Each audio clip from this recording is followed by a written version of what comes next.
Good morning, Adobe Live. Welcome to the Motion Design Hotline. We're going to be starting your day off with some motion design in the mornings. I'm one of your hosts, Evan Abrams, joined by the other of our hosts, Kyle Hamrick. Kyle, how you doing this morning? I'm doing quite well, Evan. Kyle, you have returned from the wilds of Illinois, Minnesota? Yep, correct. Yeah. Illinois. Okay. Well. Yep, I spent my weekend at Camp MoGraph, which was a delightful, a creative retreat is the easiest way to describe it quickly, but it's a lot more than that. And I spent my weekend being kind of sick. So, yeah, that's what we're doing.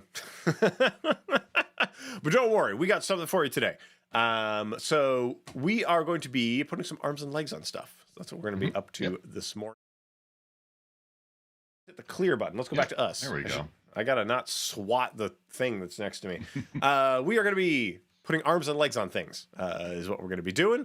And also, good morning, Jack. Good morning, Robert. Good morning, Jen Van Horn. Hello, hello. And Raquel. Oh, people all over the place. Oh, boy. Pay no attention to the thing turning off sometimes. If we are seeing you on YouTube, if you're seeing us over on Behance, let us know who you are, where you're from, what you're doing. I know it's the first why day. You're here, maybe. Yeah, let us know Explain yourself. What is going on? What brings you by? But like what you're working on and stuff today, because I know this is kind of the start of the broadcast day, so we want to know what you're starting off with. And we usually start the show by describing why we're here. We take people's After Effects problems and try to solve them live on the program. So we get a fair number of questions kind of nebulously about rigging and limbs and animating. So we've tried to kind of start on that. Yeah, it can be a very deep topic, and it becomes one that, at a certain point, the workflows are a bit tool dependent.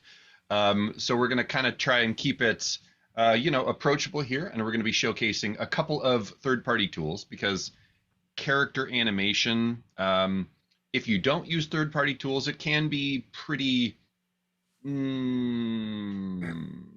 less fun. How to say? Well, and that's because very specifically, and we'll talk about some theoretical stuff. Yeah. We're going to be deploying something called inverse kinematics, and if you're not familiar with that term, we'll talk about it probably ad nauseum in here. But generally, when you're parenting one layer to another in After Effects, you're deploying what we would call forward kinematics. The action moves from the parent to the child and down and down and down. Yeah, this bone is connected to this bone, as Kyle is showing with his hands. But inverse kinematics is taking the end of that system and making it a target, and then the rest of the things in the system are figuring out where they are, which is really how our brains kind of operate, really. We think about what we want to grab. We don't think about the angle of our elbow and stuff. So anyway, that's why we tend to deploy these types of systems, but they require an amount of code to happen, and so it's helpful when that is going on. Also, I see people lighting up the chat. I see a lot of your fellow campers hanging out in the chat. Yep. So if you were at Camp MoGraph, say hi. Let us know. Let us know what your favorite thing from the camp was while you were doing it. And hey there, Trevor. Hey there, Chris. And Casey. Hello, hello. Let's get into it, Kyle. Let's look at the examples. You know what, real quick before we do that, okay. if you are new to this show and you have a question about After Effects, that is literally why this exists. Right. So you'll find a link somewhere down below my face and Evan's face right now for a form where you can submit questions and even a project file. Or you can, of course, go to motiondesignhotline.com, which is, Evan? It's a real website for real people. Factual statement. Yeah, so that's what we're doing.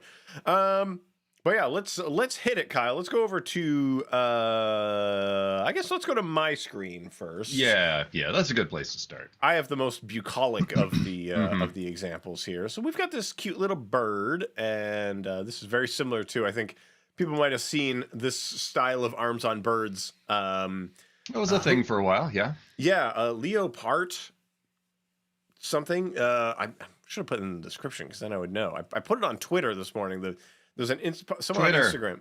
Yeah. Sorry, X.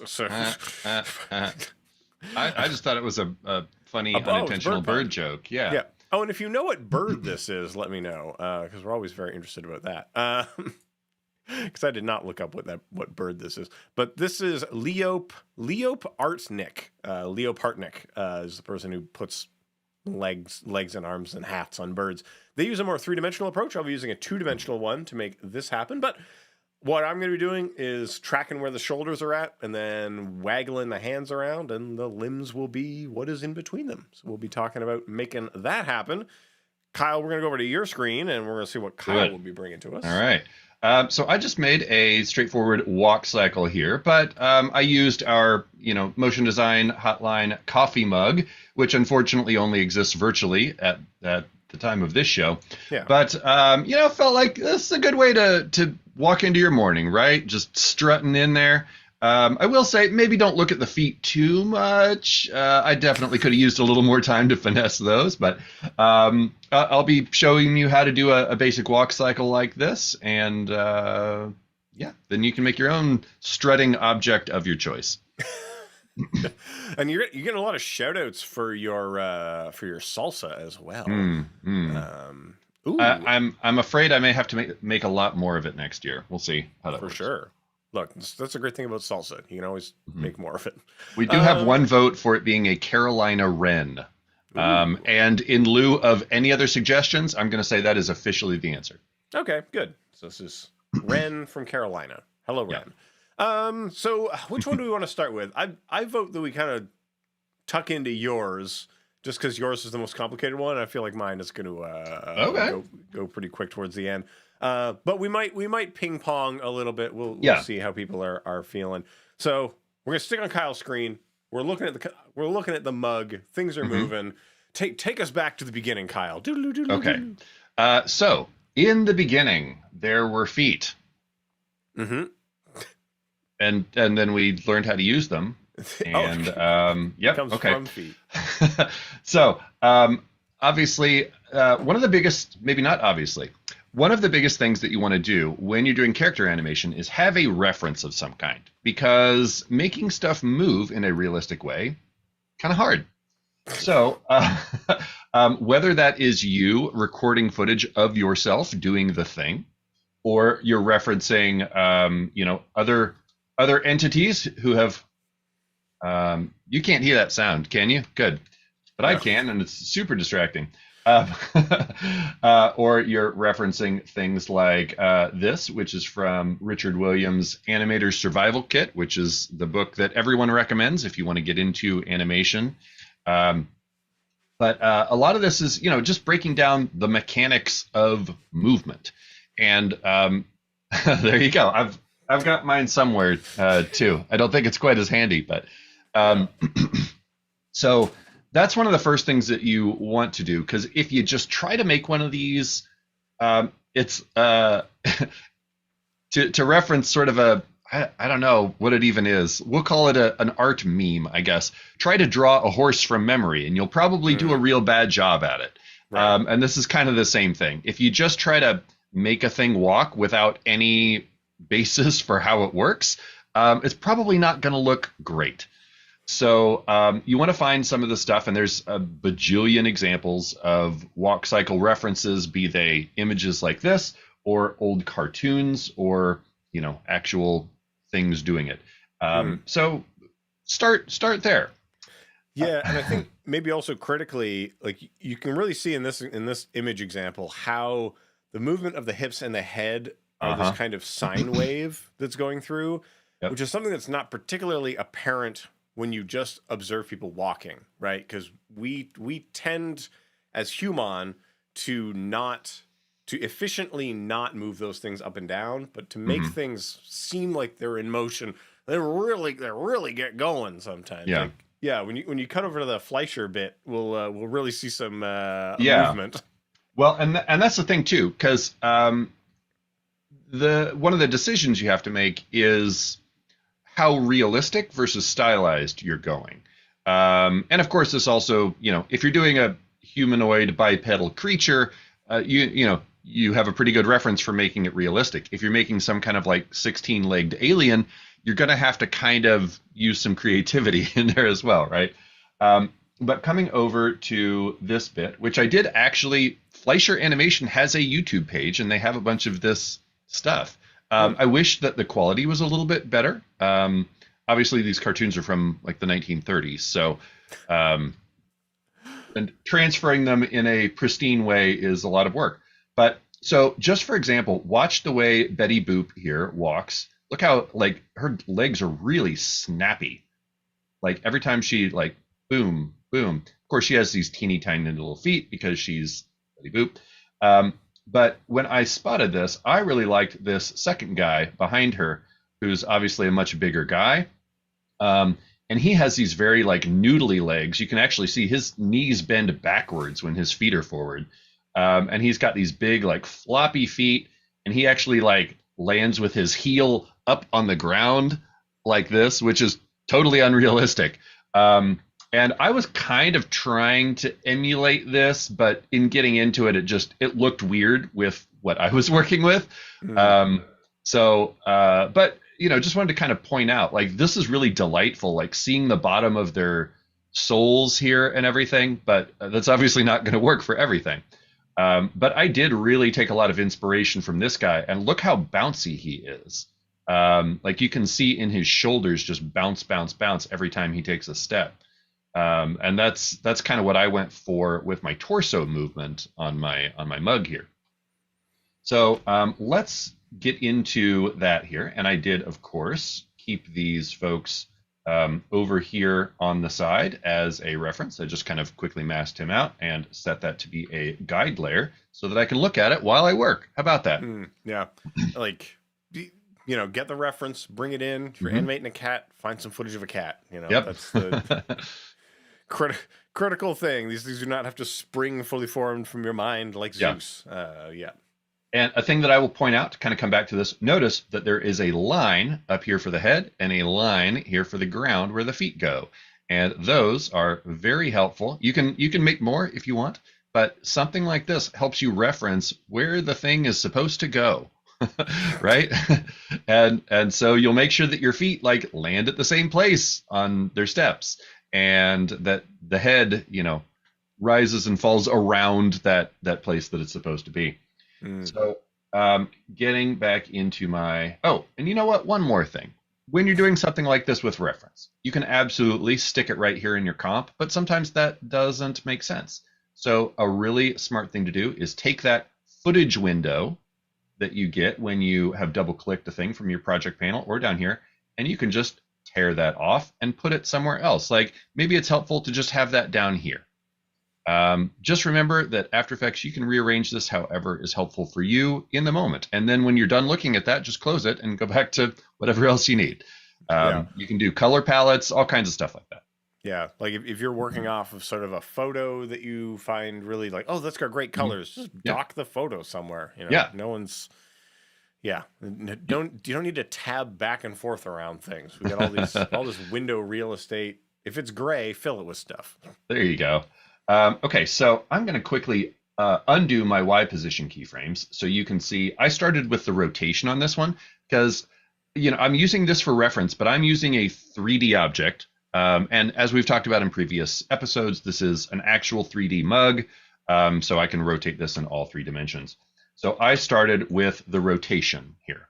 And when you're making a walk cycle, you're really just making a quick cycle of things. So it's going to be loopable. So you want to make sure that you always are doing everything in a loopable way.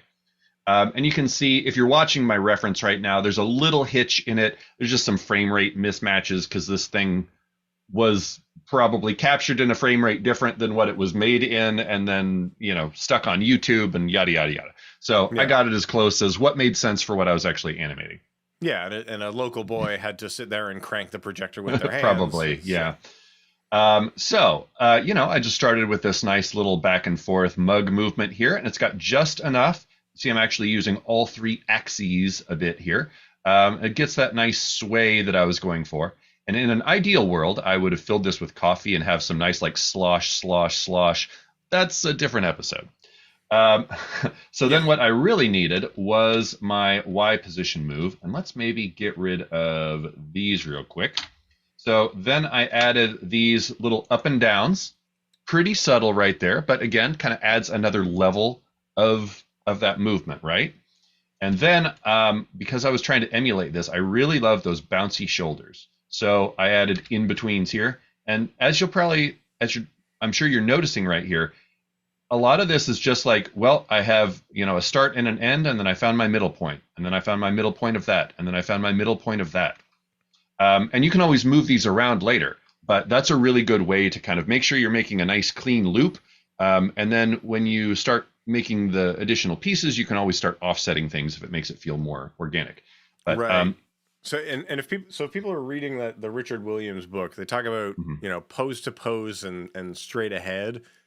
We live our lives almost entirely in the pose to pose mode, right? Yeah. Like everything is mutable. You can change whatever you like. Like we have the power now of copying and pasting across multiple properties and multiple layers, and switching and pasting in reverse. What is that? Control-Shift-V. We'll get you there. Like if you're some kind of insane genius like Kevin Perry, for example, and you're doing stop motion stuff, you live straight ahead all over the place because he has the ability to visualize where everything needs to go, which is crazy. Yeah. He lives his life straight ahead, 1/16 of a frame at a time. Yeah. Okay. So hopefully, the point of this body movement here, and just to point out, every one of these sort of like in between Y positions, these are exactly the same.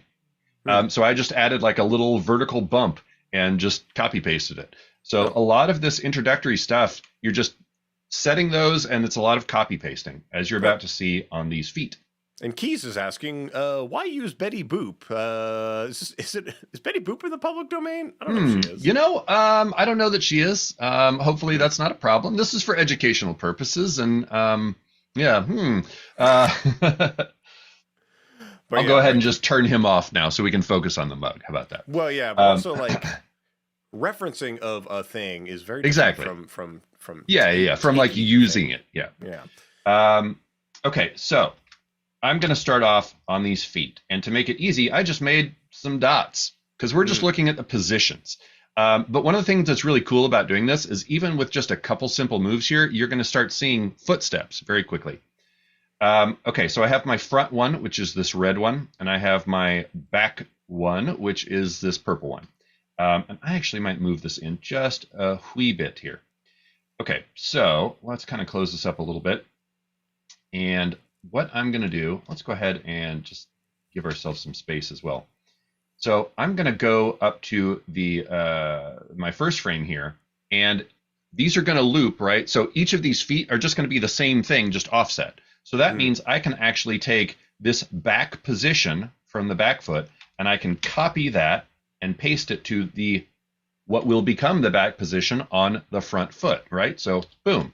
And then I put that at the end as well. And then I take that front position from the front foot and put that as the first and last frame of the loop on the back foot. And now, okay, here we go. So now we're not quite at footsteps, but you can kind of see where this is going, right? Right. This is roller skating. We have that happening. Yeah, this is a roller skating loop. So you could certainly do this with the unified positions, but I'm going to go ahead and separate both of these just by right-clicking there. And then let's go ahead and come, we'll put it here. I'm going to take the front foot here and move my Y position up. And I think that actually needs to come probably about there. Let's do it at 4 frames and see how that feels. Okay, yep, that feels pretty good. So then we'll do that exact same thing. Copy, paste it over here on the bottom one, and okay, you can starting to see a walk cycle developing here already, yeah? Mm-hmm. Baby steps, as they say. Yeah, baby steps. So, of course, there is, easing work to be done here, depending on what you're going for. But this right here is the essence of a walk cycle. So I have a little bit more developed version here that has, I added just another little circle so you can kind of see the directions of the feet. You could certainly do this with a little line or a rectangle or something too, okay? So here I have added in rotation to these so that you get that little step pull up, and then you want to kind of make sure it lands back flat a little bit before it hits the ground. And I ended up, because these were circles, I opted to make my ground line be the middle of the circle. Make your own rules. If you want it to be the thing that they're stepping on, no one's checking that aspect of your work. Just do what makes sense. Right. But we joked about like it starts with the feet, but in this case, this does start with the feet, right? Yeah. Like we're starting with the most distal part of the thing, so that then if that's working right, then everything else might be pretty good in between. Mm-hmm. Yeah. So again, you would want to spend some time refining this, but I think it's pretty easy to see that this is clearly a walking mug, even though the legs aren't there aren't legs connecting it to the feet yet, but you can see what's going on here.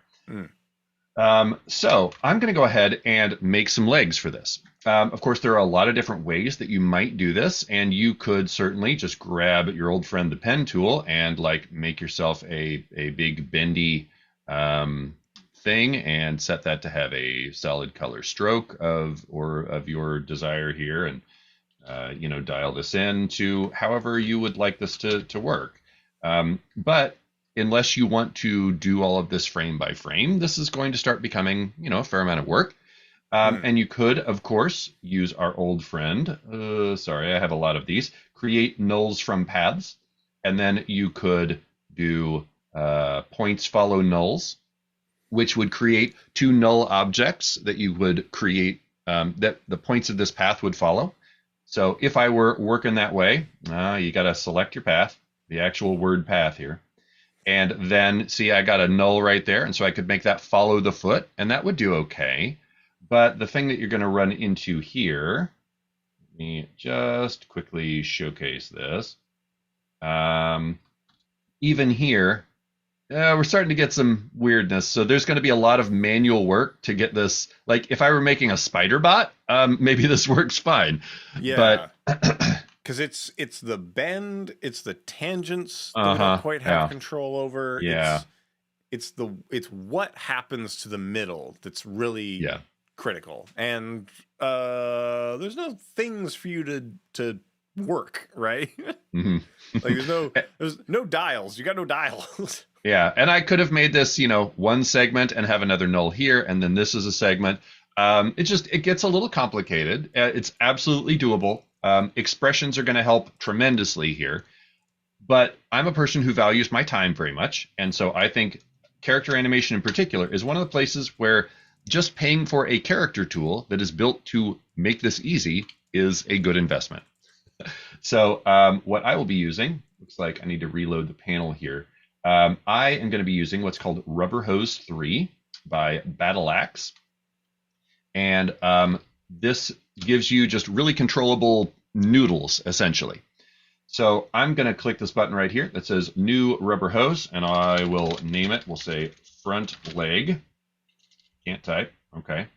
And the controls I'm going to get are going to be very similar to the thing that you just saw. However, when I move this thing, it's got a joint in it. Okay. And so this already becomes infinitely easier to work with. So again, I have a start point, which is up here at the top, and an end point. And so my end point, I could just parent to that front foot, and let's zero out that position. So it's maybe not zero it out. My anchor point on that foot may be off. Let me get that down to where I want it. Okay, that is close enough for here. And so now I haven't really dialed this in too much, and you can see obviously like the hip joint is not in the right spot here, but I have a knee and it follows along with what it's supposed to do. Okay, right. And already you can see that's infinitely easier than what I was going to have to do with the other one. So let's move that hip joint up a little bit, and there are a lot of controls that you get here. I'm not going to go crazy on these, but you can do things like the length. And so if I crank this up, you can see it makes it longer. And so I could, make this extremely leggy coffee cup, but that's going to create sort of an odd, like uncomfortable looking walk there. So this length here is probably the one that I used for my actual rig. You get a variety of other controls here. You can sort of tell it where you want that joint to be. So you could make, a more insectoid creature or something. And you can actually build this with multiple joints per limb, for example. You can round this out if you want it to be roundy and noodly instead of, a sharp bend like that or somewhere in between. And you can turn the direction backwards if, this is supposed to be an arm, an elbow, right? So ultimately, you just build in all this, and then you start dialing things in. And this is just a shape layer with a stroke. So if you want to stylize it, you can start doing colors and adding multiple strokes and things like that until it looks the way that you want it. But one of the handy things about rubberhose 3, which is the newest version, is they added all of these style presets.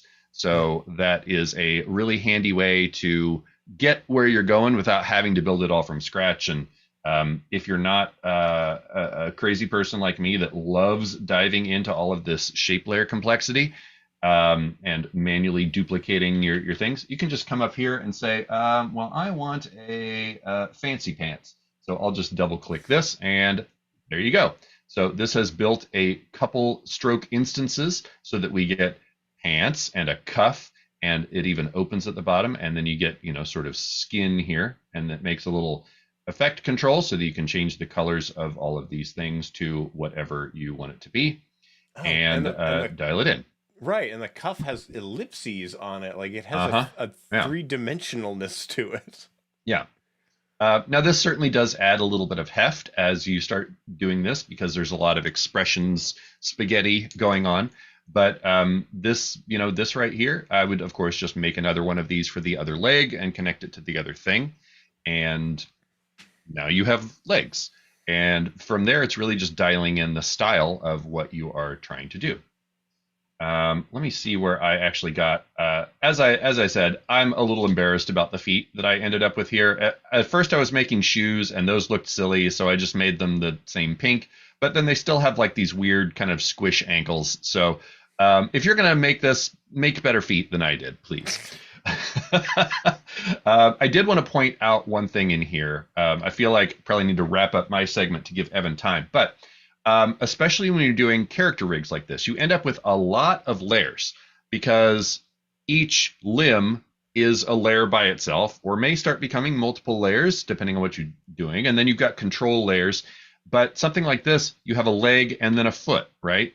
And so if I want to start making this a little bit more realistic, even like a stylized realism, by including things like shadows, I need to be thoughtful about how I'm doing that, because otherwise this gets to be a huge mess really fast, okay? So I just want to point out a thing that I feel like a lot of people never use, which is the preserve transparency switch.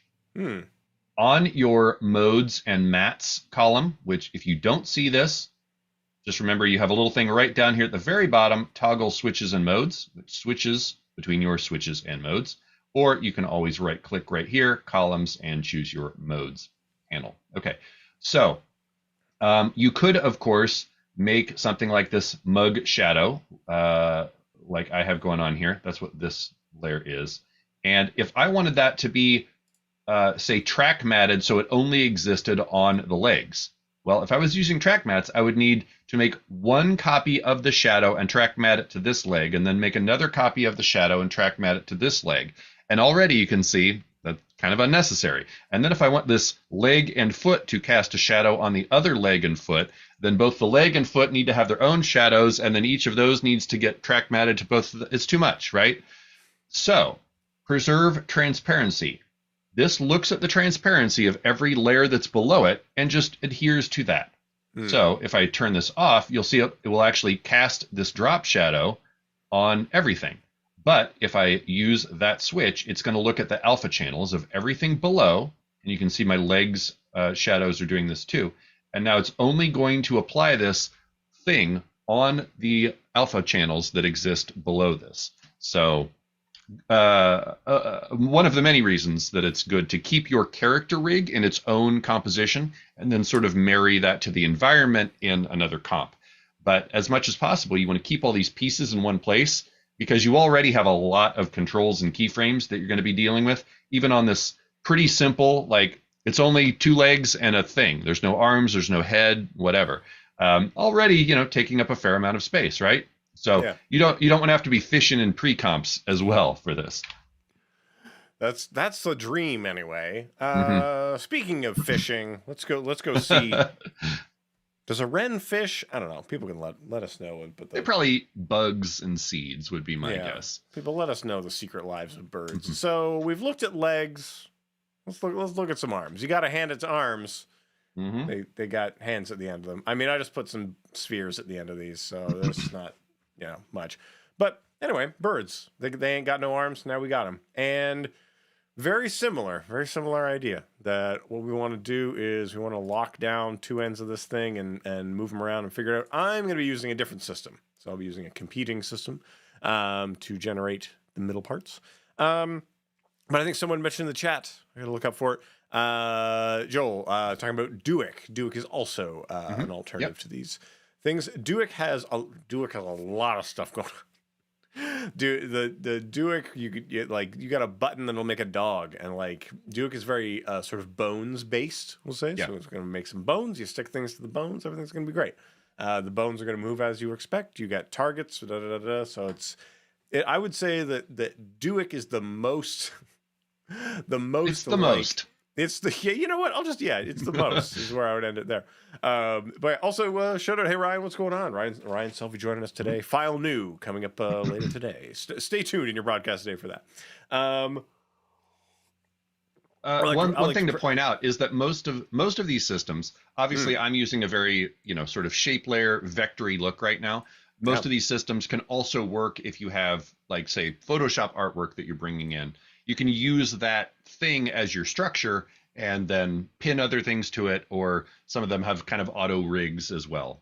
Ultimately, pick the tool that works for the kind of work you're doing, or try out all of them and see what makes sense for your brain. Things gotta work for you. But Evan, you will be using what tool? So this is Limber 2, the sequel. So Limber 2 is it's gotten bigger and larger and doing all kinds of stuff. But it's the same type of idea where we are going to create some stuff, and you can create them by indicating. So if you draw a path, you can then turn that path into a rigged system. If you make a bunch of circles, which is generally what we would suggest when designing characters of a certain type, we would say make the joints circles, because then they're going to hinge over each other smoothly. And in this case, I just click on create new path, and I can just go ahead and let's make a new composition. And you'll see how it kind of works from scratch. That with your new composition hit, you just go create new. And I really recommend this if you're like, I'm gonna give me a new IK system. If you download the demo and stuff like that, what you really want to do is just crack it open, make it work, and then see what happens. So we've got the shoulder, and the shoulder obviously will attach somewhere on a birdie, and a birdie. So if you waggle that around, okay, and the other one, if I waggle that around, okay, and we got the connection in between, and that's working out. Look how bendy that is. That's so pleasing. And we got all of the all the controls live on the wrist, and all of the style sort of lives on the left tilde arm, is what we're looking at here. So if I wanted it thicker, thinner, like that, if I wanted to graft other things to it, that's another can of worms. But I'm just using the limber path. The curvature, I can go less or more. Like I can crank it up to even a hundo here, or way down, and somewhere in between might be where we want to be at for this. So you've got a lot of options to figure it out. But always try to figure it out as best you can before you do it for real. Is always the recommendation. Similar types of controls you're going to find here. We got lengths, so uppers and lowers, just like you've seen before. Inverse kinematics, and here's those words we talked about. So your IK is, what are the settings about the target? And remember, inverse kinematics is about targets. So the wrist is the target of the limb, and we are solving between the shoulder and the wrist. And so is it going clockwise or anti-clockwise, right? Positive or negative there, right? Does it stretch? So if I hit the end of the thing, do I stretch the noodle out? And you can say, no, don't do that. Just point. So don't point, don't stretch. And so you could do that. So if you know that you're going to be animating and you might be stretching it out, then you might want to think about allowing some amount of stretch into there. We also have what's called anti-pop. And you mentioned Betty Boop's snappy legs going around. Pop is an interesting thing that happens when computing the tangents of these things, that as we approach fully straight, the math just kind of works out that it goes like that. And so having a kind of anti-pop on here will sort of soften that snap towards the end. So that's something to be aware of. But all of the things that we want to play with are found here on the wrist, and there's a lot of great things. So there's a lot. We're not going to touch a lot of them, right? We're gonna deal with kind of some base level stuff. But it's a great thing to solve for something like this. When I know I'm just having a laugh, I'm just putting limbs on a bird. We're just having a good time here, right? And here's a question: how can we use essential properties to duplicate our rig? And I've got a couple questions from both places that I'm working on a combined answer for both of them, actually. Should we get so you do your thing? Okay, I'll keep doing that. Okay, you keep combining, and I'll I'll move ahead. So when solving this type of a thing, it all begins with the birds. So in this case, I started with, I'm trying to think, time-wise, I'm probably gonna have to cooking show a lot of this. So just as it begins, I took a couple of Adobe stock birds here, and I thought, this guy's got kind of a funny face going on, and there's some pretty decent attach points. And when I'm thinking about attach points in this type of project, I'm looking for areas of contrast that I can reasonably track, right? So we've got some great contrast here in the feathers that might play for our needs with this type of thing. So that could be a good place to work it in. If I wanted to attach the arms right over here, that's a good contrast point. You got to be careful if you are going to be tracking stuff. Does the tracking point disappear at some point? It would if I was tracking over there. So maybe this is not the bird for me, right? But this bird definitely is. This one's a cutie, and they're looking around. And in my mind, it's like they're yelling or they're singing or they're giving a speech or something. So there's something we can animate there. And they have this type of feather on them here that goes dark to light, and that's what we want for tracking. We want to track things of high contrast. So, how to track? We'll grab this bad boy, put it in its own kind of a window here in its own composition, drag it in. And this one is going to be called the Start Fresh. If I start to get a little bit weird, it's because I took some cold medication today, and things might get a little loopy, but just you've been warned.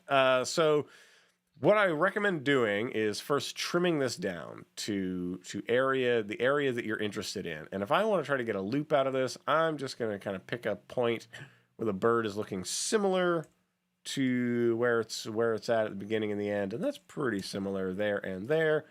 B and N, trim the comp to the work area. And then is it close enough for me? Yeah, close enough for me.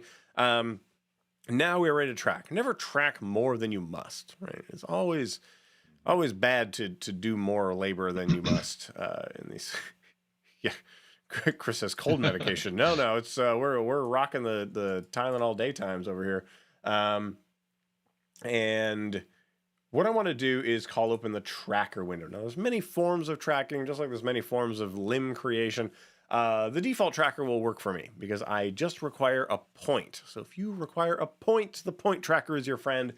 If you required a patch or something, you might call open Mocha. If you actually wanted to get the 3D data of what the bird is doing, you would probably need a more advanced type of solver that would figure that out. But I'm going to hit track motion.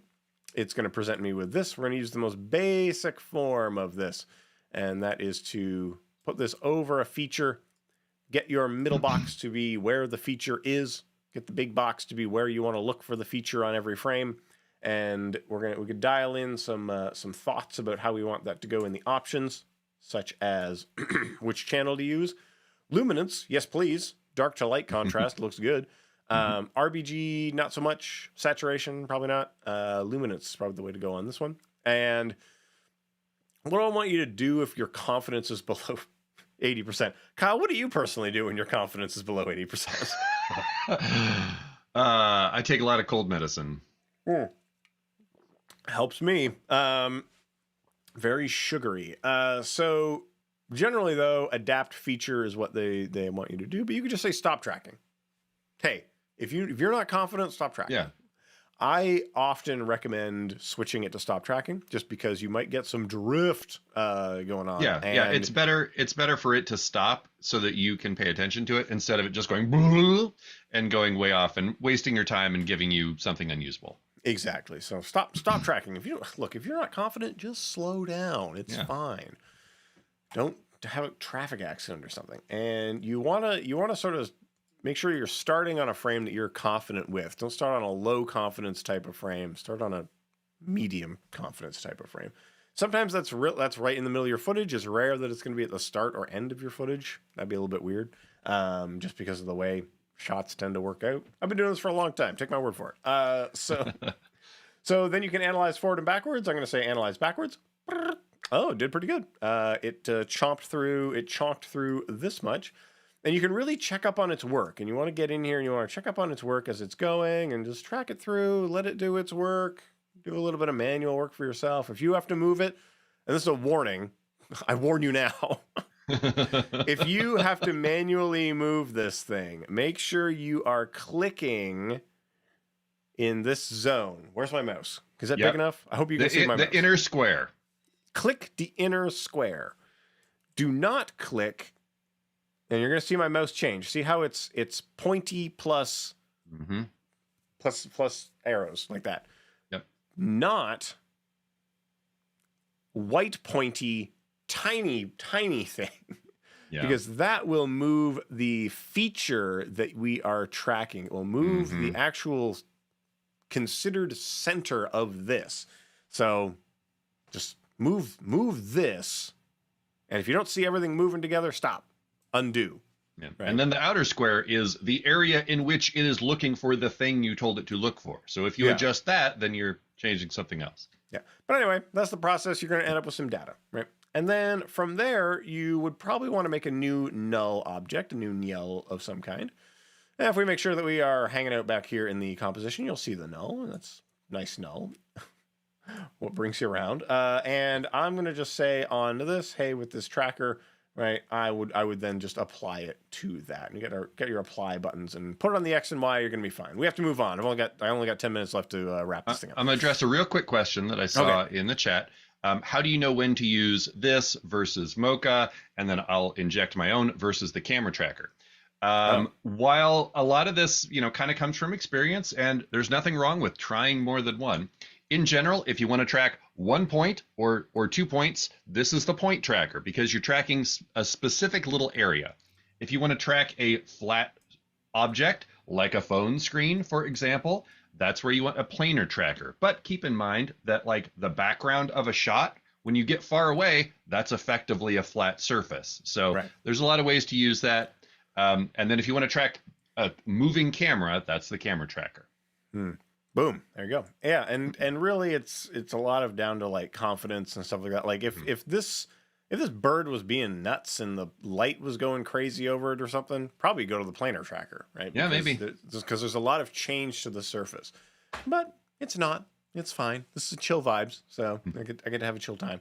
But you've got your data. Congratulations. Big thumbs up. Now, we talked about just make a limb. All right, create new limb. And it's gonna warn me, and I'm gonna call this new. New is the prefix we will use on this arm.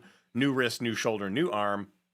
Hit OK. We got a new one of those. So this will be our new arm. And what we'll do is I'll just take my shoulder and shift parent that to the tracked shoulder. And how does that look? Well, it looks like a bird with some macaroni that is sticking it in place, right? But really, if I go ahead and do this, I just move it up here. Hey, that's something. We're doing something now, right? And we've created the illusion of life with 2 points. Beautiful. But generally, wrists tend to follow shoulders, right? It's rare that your wrists are kind of just floating in space, and unless you're like, gimbals, 6-axis locked on that, you're probably not holding your wrist. Although if you grab a chicken's body and you move it around, its head will remain gimbal locked in place. Very interesting thing to do. don't get pecked. So what I like to do is I like to then parent my wrist to my shoulder. And that just means that the whole thing is going to kind of move as one unit. Unless you have very specific, like, if this was like grabbing onto something and it was moving in a different way, or, you know, that, then you would parent them to different things. But in this case, they're moving together. And now it's just a matter of moving the thing around and getting it to do specifically what we want. So I'm going to talk mostly about things to look for and things to be aware of as we animate this thing around. So the first is let's have a nice place to start from, and let's begin with kind of a hand on heart type of deal with this. And the limb length, that's pretty long for a bird's invented arm. So I'm just going to go ahead and say, let's go for 150. I've seen bird arms before. They're not this long. And under the inverse kinematics, it's flooped the wrong way. So I'm going to flip it back that way. Now, if the arm is going to go up, if I'm going to go from this position to that position, unless I want it to straighten all the way out, and then the shoulder is getting broken, snap, like that, we got to flip it at some point. So let's animate that happening. So we are going to go from here, and then we are going to, the song begins. So let's have the arms go up here. So I'm going to call up in the position of this. I'm going to ease that before I get too far down the road, and we'll just go, and we're going to go up like this. Thinking about targets, thinking about where we're going. We're getting a stretch going because we're moving up, so let's leave a little bit of a bend in there like this. And if we observe how that's moving, that looks bad and feels bad. So that's not what we want. Come up to your pen tool, grab your Convert Vertex tool, and if you read the Richard Williams book, it will tell you about a very important concept called arcs and the arc of movement. And so what we really want is to bend these into a pleasant arc for this to move in that direction. So it's going to go like this, right? So it's going to unfurl in this sort of a way. And maybe this needs to be a pretty long arc like this. You know, that's the type of deal that we might have to deal with. And then we really want to think about the timing of this. So this is a positional based thing. So you want to go into your speed graph most likely, unless you're separating those dimensions. And let's pinch them like this. Kind of like that. That's feeling good. And now, when does the flip take place? When are we flipping it? So we're going to just keyframe our clockwise-edness of this within our wrist. And let's just take a quick second to point out, like, obviously, yes, when you're doing this in real life, your arm, like your elbow doesn't magically reverse itself, but we are approximating 3D movement on a 2D environment. So sometimes you just need to make it look right. Yeah, and so if you want to do, let's see, maybe the flip will, from here to here, we got to be flipped over when we get to here. So let's go 100 here. Like, this thing could be getting larger, could be getting smaller. It really depends, but really it's floop, like a quick snap, quick snap over where it floops over. Because during the flip, it seems to be getting shorter, and so you really want to minimize that. Now, part of that is we're just going to grab our handos and give them a pull in like this, and that's going to feel pretty snappy and good to me. So, sing, sing, sing, ba, da, da, da, da, and then we can pull these forward. Yeah, that's feeling right and good. So there we go. That's kind of the basic thing of putting it out there. The other thing I'll say is that you don't really want your limbs to just be hanging. So Kyle was doing a cycle. And in a cycle, it's always doing the thing. You're in the churn and it's going. I picked the easy one. Sure. Well, but when a character is idle, I don't know if you've ever been idle somewhere, but the big question of what do I do with my hands? Yeah, you do the video game character where you just have a drift, right? How many Crushbone belts do you have for me? But we really want to be doing something. And just like with the walk cycle where we're kind of knocking out kind of big points, we can figure out the middles eventually, right? So we'll figure it out. So what's the next kind of beat? Well, I think the biggest beat is that it's going to come back down. And you know, instead of exploring this one, yep, oh boy, look at the time. So Yeah, honestly, if you leave me 90 seconds to answer that question, I'll be okay. all good. So let's have a look at these, and I want to look at the old swirly whirls that we got going on, dancing around in here. So I'm just gonna grab some of those so that we can enjoy looking at those. And it's all wrist action out here. So I'm gonna change that to a nice fuchsia, so you can kind of see the fuchsia trails as they swirl around. And so we're at rest here because we're like hands on heart. We're getting ready for our song. And then we are going to swing up. We're swinging up, and it's coming here. It's coming to, I was just doing it with my hands, and I realized I'm living in a tiny bubble. So it's coming here, and then it's going to poke up, and then it's going to swoop up like this. So it does, it rests here for a bit, but remember it's parented, so we get a little bit of bounce and shake going on. So now we're going to swoop up, and we're going to do an S, and now we're going to swoop down and slowly over here, and then there. So we're sort of going to these inflection points as we're moving through the stuff, and just thinking about like, where are we? Where do we want to be? Where do I want to go? How do we want to get there is the important thing. So you'll notice that a lot of these, some of them have these kind of S type things, right? And some of them have these really pinched ways in and out of them, that we're coming in, and then we hold, and then we come out, right? So we're coming in, we're holding, and then we're going out. But we have to change direction. So that's why we're hanging out there. If you're going to do a hard direction, we can't go bop, bop. If that were a hard in and out from that, I would not feel as good. So generally you want to be smoothing through things with these S-type shapes and bouncing out of them only if you are getting ample deceleration. And you can kind of see the little dots in some of these, how those kind of go. And that should hopefully kind of tell the tale of the tape of how these are going. Now the other hand is a much more swirly type of deal. So it's coming from here. It's going over the top. It's going like this, and then it's doing a little bounce. Like it's zoom bum, and then it's pausing a little bit, and then it's coming back. So anyway, that's my thoughts on arms. Kyle, what do you got for answering this person and their problem? Yeah, well, I will take a second and call out that we have representatives from both Battle Axe, which makes rubberhose, and from Animatable, which makes limber here in the chat. So take advantage of asking either of them any questions if you want, because I guarantee they know more about these tools than we do. But if either of them looks useful to you, go check them out. Go check out both of them.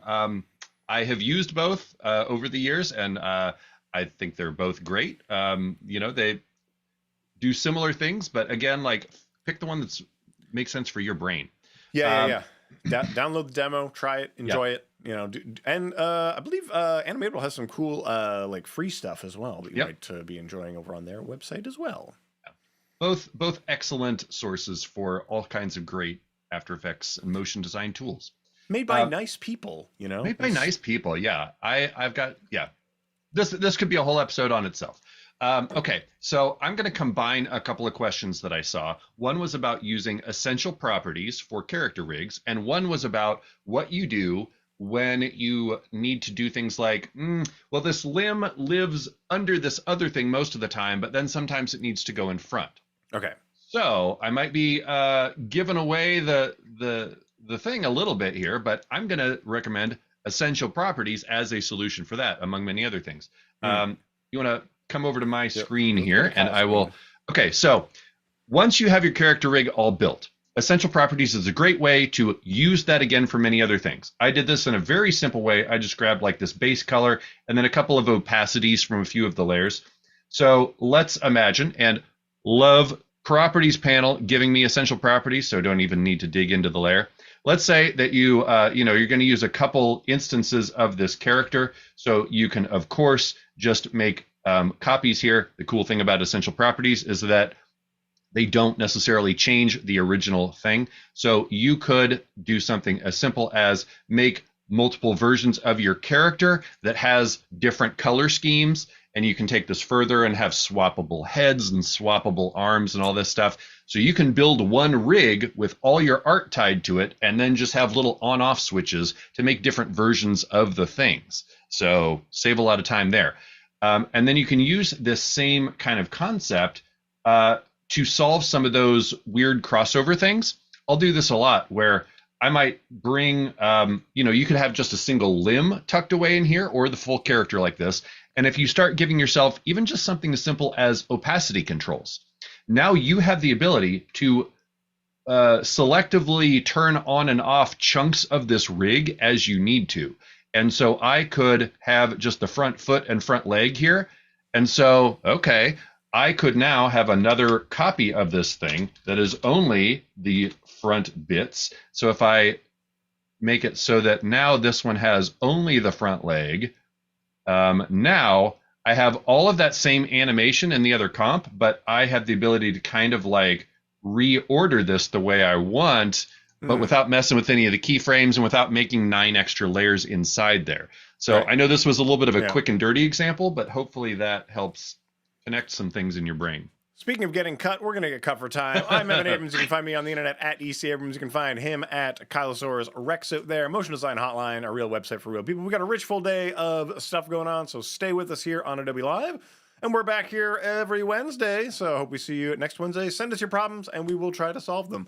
Thank you so much. Have a great day. Stay creative. Be kind to each other, and we'll see you all around the internet. Thanks, everybody. Oh, I hope we don't get cut off. Let's find out.